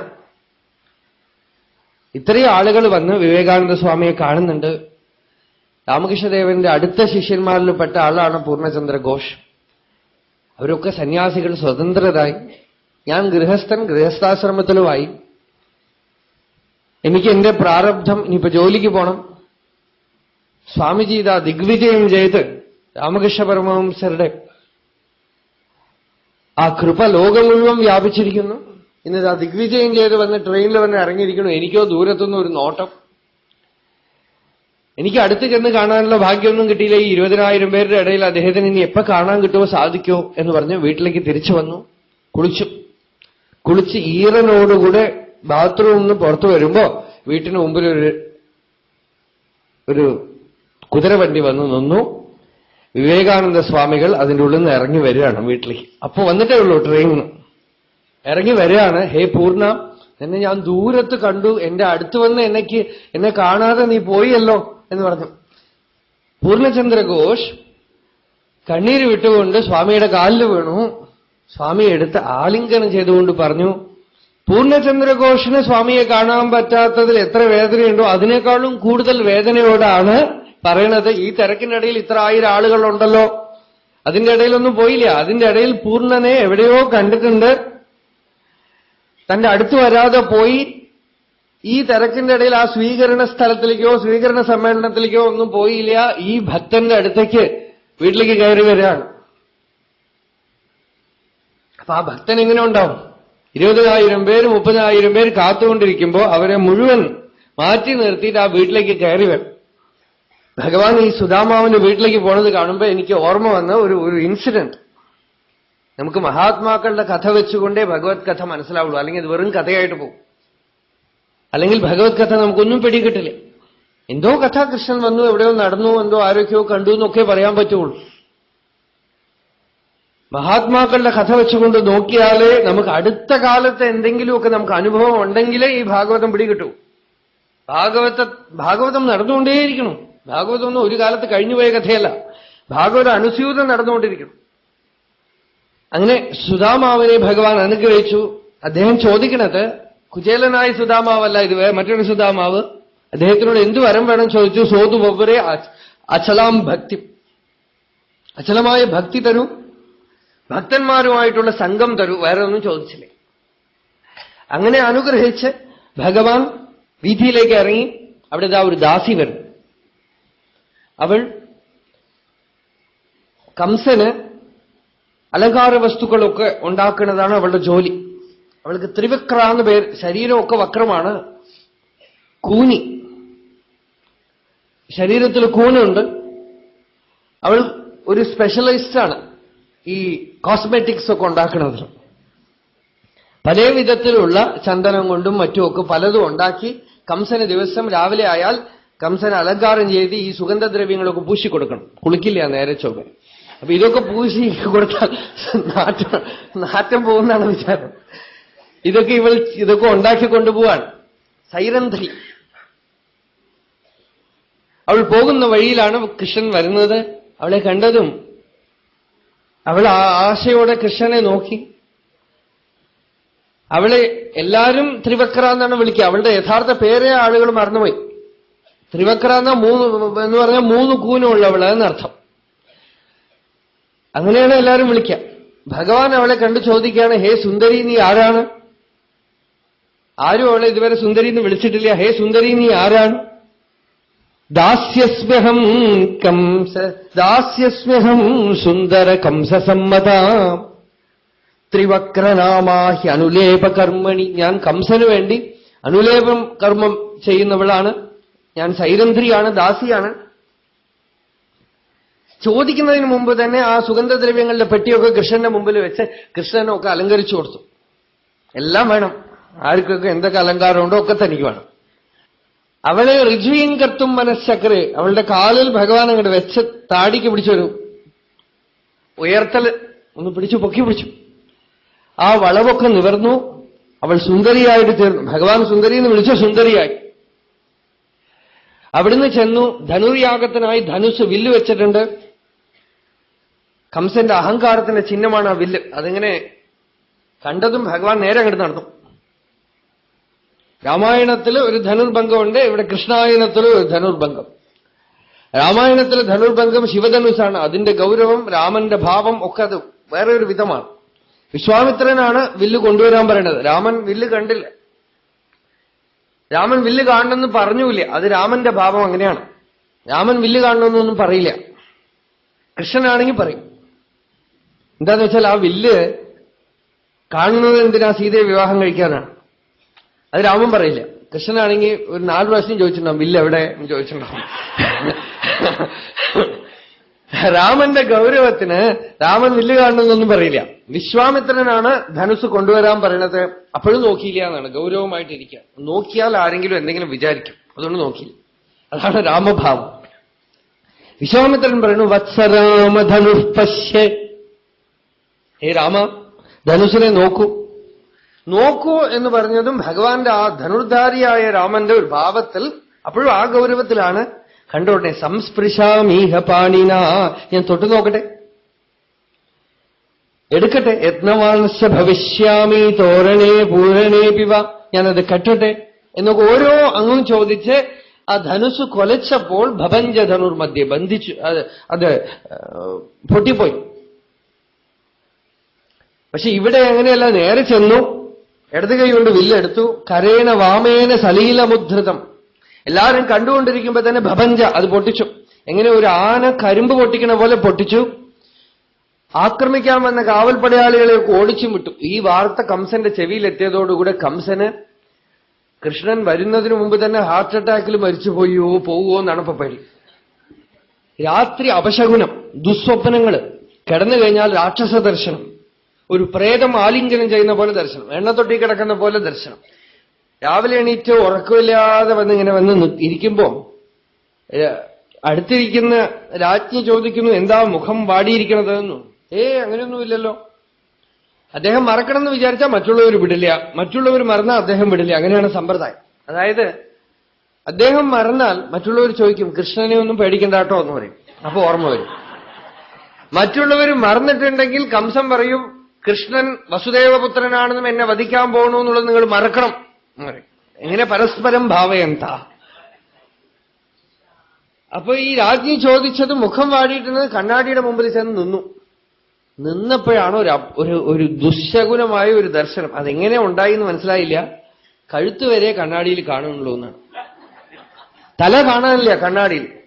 ശിരസിന്റെ അദർശനം. ചിലപ്പോ ഈ കണ്ണാടി ഇത്തിരി പൊട്ടിപ്പോയിട്ടുണ്ടാവും, ഇതുവരെ കംസന് അങ്ങനെ ഒരു അപശകുന ദർശനം. കണ്ണാടിയിൽ തല കാണാനില്ല, കഴുത്ത് വരെ കാണുന്നു. ആകപ്പാടെ ഭയന്നു. കാണുന്നവരെയൊക്കെ കൃഷ്ണമയമായിട്ട് കാണുന്നു കംസന്. അത്തരത്തിലുള്ള സ്ഥിതി. ആസീന പര്യടൻ അശ്നൻ ശയാന പ്രഭിവൻ ബ്രുവൻ ചിന്തയാനോ ഋഷികേശം അപശ്യ തന്മയം ജഗത്. കൃഷ്ണനെ ചിന്തിച്ചുകൊണ്ടിരിക്കാം. കാവൽപ്പടയാളികളോട് പറഞ്ഞു, രംഗദ്വാരത്തില് കുലയാപീഠത്തിനെ നിർത്തുക, ആ വസുദേവപുത്രന്മാരെ അകത്തേക്ക് കടത്തരുത് എന്നൊക്കെ ചട്ടം കെട്ടി. എന്നാലും കൃഷ്ണൻ ഉള്ളിൽ പ്രവേശിക്കും. ആന തടസ്സം ചെയ്തു. ആനക്കാരനോട് പറഞ്ഞു, അമ്മാവ, ആനയെ മാറ്റി നിർത്തൂ. അമ്പഷ്ടാമ്പഷ്ടമാർഗം നോ ദേഹി അവക്രമമാചിരം. വേഗം ആനയെ മാറ്റി നിർത്തൂ, അല്ലെങ്കിൽ ആനയും താങ്കളെയും കൂടെ യമലോകത്തിലേക്ക് അയക്കും. നയാമി യമസാധനം. വീണ്ടും ആന മുമ്പിൽ വന്നു. തുമ്പിക്കൈ കൊണ്ട് പിടിക്കുകയും തട്ടുകയൊക്കെ ചെയ്തു. ആനയുടെ കാലിനിടെ കൂടെ പോയി തുമ്പിക്കൈയുടെ കൂടെ ആനയെ അടിച്ചു വീഴ്ത്തി. രാമായണത്തിൽ എങ്ങനെയാന്ന് വെച്ചാൽ ഒരു കോൺട്രാസ്റ്റ്. യുദ്ധത്തിന് നിൽക്കുമ്പോ ഭഗവാൻ അങ്ങനെ അതുവരെ പ്രശാന്തമൂർത്തി, പ്രസന്നം ഉദതിം യഥാ, വാൽമീകി പറയും, നല്ല നിറഞ്ഞ സമുദ്രം പോലെ. യുദ്ധത്തിന് വരുമ്പോ ആ ധനുസ് അങ്ങനെ എടുത്തു പിടിച്ചു കഴിഞ്ഞാൽ എന്താ, ത്രിപുരഘ്നം യഥാശിവം. ത്രിപുരങ്ങളെ എരിക്കാനായിട്ടുള്ള രുദ്രൻ പിനാകം എടുത്തു പിടിച്ചിരിക്കണ പോലെ എന്നാണ് എപ്പോഴും വാൽമീകി ഉദാഹരണം പറയാം. വനക്കാടൊക്കെ കിടുങ്ങി വരയ്ക്കും. പ്രാവ്യഥൻ വരദേവതാഹ. ഇവിടെ ഈ ആനയോടുകൂടെ യുദ്ധം ചെയ്യുമ്പോ പോലും സീരിയസ്നെസ് ഒന്നുമില്ല. ആനയൊക്കെ കൊന്നു വീഴ്ത്തിയിട്ട് ആ കൊമ്പ് പിഴുത്തെടുത്തപ്പോ കവികൽപ്പന, ആ കൊമ്പിന്റെ പുറകിൽ, നല്ല ആനയുടെ കൊമ്പിന്റെ പുറകിൽ മുത്തുകളുണ്ടാവും. അത്ര കുറെ മുത്ത് ഉതിർന്നു വീണപ്പോ ആനയെ യുദ്ധം ചെയ്തതാണ്. ആളുകളുടെ നേരെ നോക്കലോ ആനയോട് ചണ്ട കൂടിയതിന്റെ സീരിയസ്നെസ് ഒന്നുമില്ല. കൊമ്പ് പിടിച്ചെടുത്ത് അവിടെ വെച്ചിട്ട് അവിടെ കുന്തിയിരുന്ന് ഭംഗിയായിട്ട് ഓരോ മുത്തായിട്ട് പെറുക്കി തുണിയിലിട്ടു.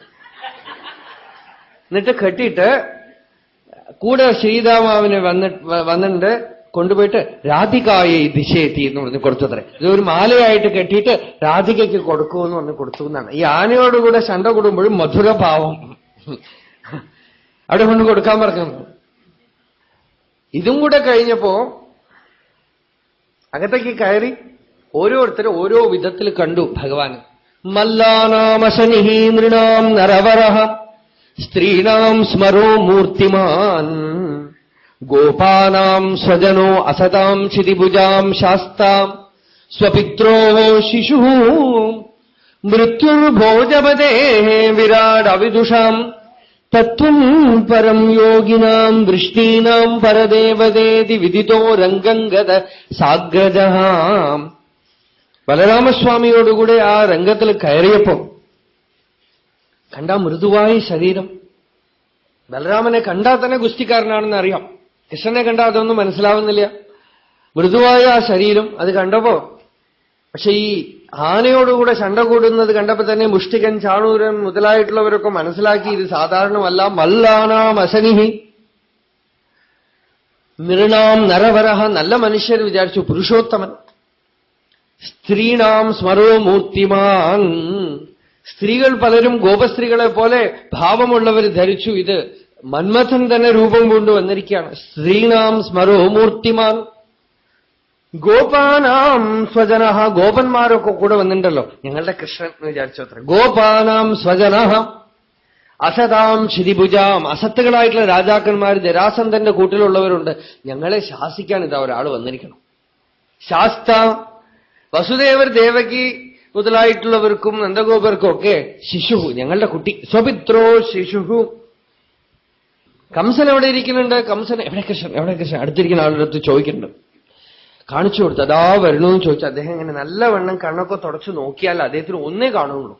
എന്താന്ന് വെച്ചാൽ ഒരു പോത്തിന്റെ മേലെ ഒരാൾ ഗദ പിടിച്ചിരിക്കുന്നു, കയ്യിലൊരു കയർ. കൃഷ്ണനെ കാണാൻ വയ്യ. മൃത്യുഹു ഭോജപദേ വിരാട് അവിദുഷാം. അറിവില്ലാത്ത ആളുകൾ വിചാരിച്ചു ഈ കൊച്ചുകുട്ടിയാണോ ഇപ്പൊ കംസനെ കൊല്ലാൻ പോണത്? വികലഹാരാച്ചൻ. വിരാട് അവിദുഷാം തത്വം പരം യോഗിനാം, ഗർഗാചാര്യർ മുതലായിട്ടുള്ള യോഗികൾക്ക് പരമാത്മതത്വം തന്നെ മൂർത്തരൂപം പൂണ്ടു വന്നിരിക്കുന്നു. തത്വം പരം യോഗിനാം വൃഷ്ണീനാം പരദേവതേതി, വൃഷ്ണികൾ വിചാരിച്ചു ഞങ്ങളുടെ പരദേവത വന്നിരിക്കുന്നു. ഇങ്ങനെ പലർക്കും യഥാമാം പ്രപദ്യന്തേ താൻ തഥൈവ ഭജാമ്യഹം, അവർക്ക് എങ്ങനെ ഭാവമോ അതുപോലെ അങ്ങോട്ട് ദർശനം. അങ്ങനെ ദർശനം കൊണ്ട് ഭഗവാൻ രംഗത്തിൽ കയറി. കംസൻ പതുക്കെ മുഷ്ടികൻ, ചാണൂരൻ ഇവരെയൊക്കെ പറഞ്ഞയച്ചു. അവർ യുദ്ധത്തിന് വിളിച്ചു കുട്ടികളെ. നിങ്ങൾ ഗുസ്തിക്ക് വരൂ ഞങ്ങളോട് പറഞ്ഞു. ബലരാമസ്വാമി ഉടനെ തുണിയൊക്കെ എടുത്ത് ഇടുപ്പിൽ കെട്ടി തലയിൽ കെട്ടി റെഡിയായി. കൃഷ്ണൻ പറഞ്ഞു, അയ്യോ നിങ്ങളെ കണ്ടാലേ എനിക്ക് പേടിയാവണു. ഞങ്ങളൊക്കെ അവിടെ മാട് വെച്ച് നടക്കുന്ന പിള്ളേരെ ഞങ്ങൾക്കുണ്ടോ ഈ ഗുസ്തിയൊക്കെ അറിയണു, ഞങ്ങളെ വിളിക്കരുത് എന്ന് പറഞ്ഞു. നീ ആനയുടെ കൂടെ ഗുസ്തി, ആന എങ്ങനെ മരിച്ചു എനിക്കൊന്നും അറിയില്ല, അത് എവിടെയോ വീണതാണ്, അത് വെറുതെ ഞങ്ങൾ പേടിച്ചോടാൻ നിൽക്കുമ്പോഴാണ് ഇപ്പൊ ആന, ഞങ്ങൾക്കറിയില്ല എന്നാണ്. ഇന്നലെ പോയി ഒരു രസമായിട്ടൊരു കഥ പറഞ്ഞു ഒരാൾ. തുളസീദാസും സൂർദാസും കൂടെ ഒരിടത്ത് തപസ് ചെയ്തു അത്ര. നടന്ന കഥയൊന്നും ആയിരിക്കില്ല, എന്നാലും ഒരു കഥ. അപ്പോ ആന മതം പൊട്ടി വരണു എന്നാണ്. അപ്പോ തുളസീദാസ് രാമനെ വിളിച്ചു. രാമൻ ആനയിൽ നിന്നും തുളസീദാസിനെ രക്ഷിച്ചു. ആനയെ കണ്ടപ്പോ സൂർദാസ് പേടിച്ചോടി എവിടെയോ പോയി ഇരിക്കാത്രേ. അപ്പൊ തുളസിദാസ് ചോദിച്ചു അത്ര സൂർദാസിനോട്, എന്താ ഭഗവാനെ വിളിച്ചു? ഞാൻ വിളിച്ചു, പക്ഷെ എന്റെ ഭഗവാൻ നിങ്ങളെ മാതിരിയാണോ? അത് ചെറിയ കുട്ടി ആനയെ കണ്ട് അവൻ എന്റെ മുമ്പിൽ ഓടിയെന്ന, എന്റെ മുമ്പിൽ ആനയെ കണ്ട് പേടിച്ചോടി. ഞാനിനി എന്ത് ചെയ്യും? ഏത് ഭാവത്തിൽ ഭഗവാനെ ആരാധിക്കുന്നു ആ ഭാവത്തിൽ ഭഗവാൻ വരണം. കൃഷ്ണഭാവമാണ് അദ്ദേഹത്തിന്, കുട്ടിക്കൃഷ്ണനായിട്ടാണ്. അപ്പോ കുട്ടിക്കൃഷ്ണൻ, അദ്ദേഹത്തിന്റെ പാട്ടുകളൊക്കെ അങ്ങനെയാണ്. ഹിന്ദിയിൽ അദ്ദേഹത്തിന്റെ പാട്ട് യശോദ പിടിച്ചു നിർത്തി കൃഷ്ണനോട് ചോദിക്കുക, വെണ്ണ തിന്നു വെച്ചു. മയ്യാമോരി മേ നഹി മാഖൻ ഖായേ. ഞാൻ വെണ്ണയൊന്നും തിന്നിട്ടില്ല അമ്മ. ബലരാമൻ പറഞ്ഞല്ലോ അവർക്ക് വെറുതെ കള്ളം പറയാണ്, ഞാൻ തിന്നിട്ടില്ല. അവസാനം കണ്ടുപിടിച്ചു, എന്താന്ന് വെച്ചാൽ കൈയുടെ പുറകിൽ വെണ്ണയുണ്ട്. ഇങ്ങനെ നിന്നിട്ടാണ് പറയണത്, മേനഹി മാഖൻ ഖായ്. വെണ്ണ പുറകെ കയ്യിലുണ്ട്, എന്നിട്ടാണ് പറഞ്ഞത് ഞാൻ തിന്നിട്ടില്ല. അമ്മ അവസാനം പിടിച്ച് കയ്യിൽ വെണ്ണ കണ്ടപ്പോ, എന്തിനാ കള്ളം പറയാൻ പാടില്ല എന്ന്? ഞാൻ കള്ളം പറഞ്ഞില്ലല്ലോ, സത്യമാണ് പറഞ്ഞത്. എന്തു പറഞ്ഞു നീ? മേനേഹി മാഖൻ കായ്. ഞാൻ തന്നെയാണ് തിന്നതെന്നാണല്ലോ പറഞ്ഞത്. മേ നഹി മാഖൻ കായോ എന്ന് ചേർത്താൽ മേനേഹി മാഖൻ കായ്, ഞാൻ തന്നെ തിന്നത് വേണ്ടാന്ന്. ഞാൻ സത്യം തന്നെ പറഞ്ഞു, കള്ളമൊന്നും പറഞ്ഞില്ല എന്ന്. ഈ ഭാവത്തിലാണ് സൂർദാസ് കൃഷ്ണനെ ഉപാസിച്ചിരിക്കുന്നത്. അപ്പൊ അതുപോലെ ഇപ്പൊ ഇവിടെ കൃഷ്ണൻ പറയാം, അയ്യോ ഞങ്ങളൊന്നും ആനയെ കൊന്നില്ല, ഞങ്ങളെ ഒന്നും വിളിക്കരുത് യുദ്ധത്തിന്, നിങ്ങളെ കണ്ടാൽ തന്നെ പേടിയാവണം, ഇങ്ങോട്ട് വരിക എന്ന് പറഞ്ഞു ചാണൂരൻ. അപ്പൊ അടുത്തിരിക്കണോ അമ്മാവ അവനോട് പറയൂ, എന്നെ വിളിക്കണ്ടെന്ന് പറയും. കുട്ടികളെ യുദ്ധത്തിന് വിളിക്കരുത്, എന്തു മന്ദന്മാരായിട്ടിരിക്കണം നിങ്ങൾ ഈ ചെറിയ കുട്ടികളുടെ അടുത്ത് ശണ്ട കൂടിയാലോ? ബലിനാം വരഹ. ചാണൂരൻ പറഞ്ഞു, അവൻ ചെറിയ കുട്ടിയൊന്നുമല്ല, ആനയുടെ കൂടെ ശണ്ട കൂടിയവനാ, സാധാരണ ആളൊന്നുമല്ല, ഇറങ്ങി വരാൻ പറയൂ. ബലരാമൻ ആശ്ചര്യം, ഇവൻ എന്തിനാ ഈ കൃഷ്ണൻ ഇങ്ങനെ പേടിക്കണം? വേഷം കിട്ടേ ഈ കാണിച്ചു കൂട്ടിയ ആകെപ്പാടെ അവസാനം ഇറങ്ങി. അപ്പോഴേക്കും ജനങ്ങളൊക്കെ പറയാൻ തുടങ്ങി, ഈ ഭയന്ന കുട്ടിയെ ഇവർ യുദ്ധത്തിന് വിളിക്കണു, ഇത് അധർമ്മമാണ്, നമ്മൾ കാണാൻ പാടില്ല എന്നൊക്കെ കുറെ ആളുകൾ എഴുന്നേറ്റ് പോയി. കുറച്ചു നേരം അങ്ങോട്ട് യുദ്ധം ചെയ്തു. മുഷ്ടികനും ചാണൂരനുമായിട്ട് യുദ്ധം ചെയ്തു. പിന്നെ ചടാപടാന്നൊക്കെ ഇടയിൽ ചടചടാ ശബ്ദമൊക്കെ കേട്ടു. അത്ര എന്താന്ന് വെച്ചാൽ ബോൺ ഓരോന്നായിട്ട് പൊട്ടണം. ചാണൂരനെയും മുഷ്ടികനെയും ബലരാമസ്വാമിയും ഭഗവാനുമായിട്ട് വധം ചെയ്തു. ഇതും കൂടെ കഴിഞ്ഞപ്പോ കംസൻ അവിടുന്ന് ഞെട്ടി എഴുന്നേറ്റു. ഇടുപ്പിൽ വാള് ഊരിയെടുത്തുകൊണ്ട് പറഞ്ഞു, ഈ വസുദേവപുത്രന്മാരെ പുറത്താക്കൂ, നന്ദഗോപനെ പിടിച്ച് കെട്ടിയിടൂ, ഈ യാദവന്മാരുടെ ഇവരുടെയൊക്കെ ധനം ഹരത ഗോപാനാം, ഗോപന്മാരുടെ ധനമൊക്കെ ഹരിക്കുക, നന്ദം ബദ്ധിനീത ദുർമതി, വസുദേവരെ വധിക്കുക എന്നൊക്കെ നിലവിളിച്ചതും ഭഗവാൻ ഒരു പക്ഷി പറക്കുന്ന പോലെ അങ്ങോട്ട് ലഘിംനോത്പത്യ തരസ ആ മഞ്ചത്തിലേക്ക് ചാടി കംസന്റെ തലമുടിക്ക് പിടിച്ചു, വലിച്ചുകൊണ്ടുവന്ന് നെഞ്ചിൽ കൈവച്ചു. ഒരു ക്ഷണനേരത്തേക്ക് കംസനൊരു ദർശനം. എന്താന്ന് വെച്ചാൽ എത്ര കാലമായി ഈ സമാധിഭാവം, ധ്യാനം, ഉണ്ണുമ്പോഴും ഉറങ്ങുമ്പോഴും സദാ ധ്യാനമാണ്. നിത്യതോദ്വിഗ്നധിയാതമീശ്വരം പിബൻ വദൻ വാ വിചരൻ സ്വപൻ ശ്വസൻ ദദർശ ചക്രായുധമഗ്രദോയ തദേവ രൂപം ദുരപാപമാപ. ചക്രായുധനെ മുമ്പിൽ കണ്ടുകൊണ്ട് തന്നെ വരിച്ചു അത്ര കംസൻ. അങ്ങനെ ഒരു ഭാഗ്യം. അങ്ങനെ ഭഗവാനെ തന്നെ പ്രാപിച്ചു കംസൻ. കംസമോക്ഷ, കംസവധമന. ചക്രായുധനെ മുമ്പിൽ കണ്ടുകൊണ്ട് മരിക്കാനുള്ള ഭാഗ്യം, അതും സംരംഭയോഗം കൊണ്ട്. അതുകൊണ്ട് പ്രബലമായ ഭഗവത് ധ്യാനത്തിൽ കംസന്റെ ജീവൻ പോയി. ഇനിയാണ് കൃഷ്ണനെ സ്കൂളിൽ ചേർത്തണത്. എത്ര ഭാഗ്യം നോക്കൂ. നമ്മളുടെ കുട്ടികളൊക്കെ പാവം 3.5 വയസ്സിൽ സ്കൂളിൽ പോയി. കൃഷ്ണൻ എത്ര കാലം കളിച്ച് നടന്ന് വെണ്ണ തിന്ന് കട്ട് നടന്ന് അവസാനം അത്രയൊക്കെ വയസ്സിലേ ചേർക്കാൻ പാടുള്ളൂ. കുറച്ചേ പഠിച്ചാൽ മതി. ഇപ്പൊ ഇത്രയൊക്കെ വർഷം പഠിച്ചിട്ട് ഒന്നും പ്രയോജനമില്ല, ഒരു പ്രയോജനവുമില്ല. വെറുതെ 4 വയസ്സിലും 3 വയസ്സിലും അവിടെ ചെന്ന് കമ്പ്യൂട്ടർ കണ്ടാൽ മനസ്സിലാവാനുള്ള പ്രായമേ ആയിട്ടില്ല. അപ്പൊ അതിന്റെ മേലെ കയറ്റിയിരുത്തുക. ഉപദ്രവമാണ്. ഈ വിദ്യാഭ്യാസമാണ് ലോകത്തിൽ നടക്കുന്ന ഏറ്റവും വലിയ ഹിംസ. കൃഷ്ണൻ 10, 12 വയസ്സ് 13 വയസ്സിന് ശേഷം അത്ര പഠിക്കാൻ പാടും. എത്ര സുഖം. ആ വയസ്സിൽ പഠിക്കാൻ പോയി 64 വയസ്സും കൊണ്ട് പഠിച്ചു തീർക്കുകയും ചെയ്തു. 64 ദിവസം കൊണ്ട് പഠിച്ചത് എല്ലാ കലകളും പഠിച്ചിട്ട് വന്നു എന്നാണ്. അത്രയൊക്കെ പഠിച്ചാൽ മതി എന്നാണ് കൃഷ്ണന്റെ സിദ്ധാന്തം. അപ്പൊ കൂടുതൽ പഠിച്ചിട്ട് വെറുതെ ബുദ്ധി കേടുവരുത്തണ്ട. 64 ദിവസം കൊണ്ടൊക്കെ പഠിച്ചിട്ട് വരികയും ചെയ്തു. ഗുരുവിന് നല്ല ദക്ഷിണയും കൊടുത്തു. സാന്ദീപനി മഹർഷിയുടെ പുത്രൻ, പഞ്ചജനൻ കൊണ്ടുപോയ പുത്രനെ തിരിച്ചു കൊണ്ടുവന്ന് കൊടുത്തു. അങ്ങനെ പാഞ്ചജന്യത്തോടുകൂടെ ഭഗവാൻ മടങ്ങി വന്നു. ഇനി ഗോപസ്ത്രീകളുടെ അടുത്തേക്ക് ഉദ്ധവരെ അയക്കുന്നതാണ്. അത് നമ്മൾ കുറച്ച് കഴിഞ്ഞ് കാണാം.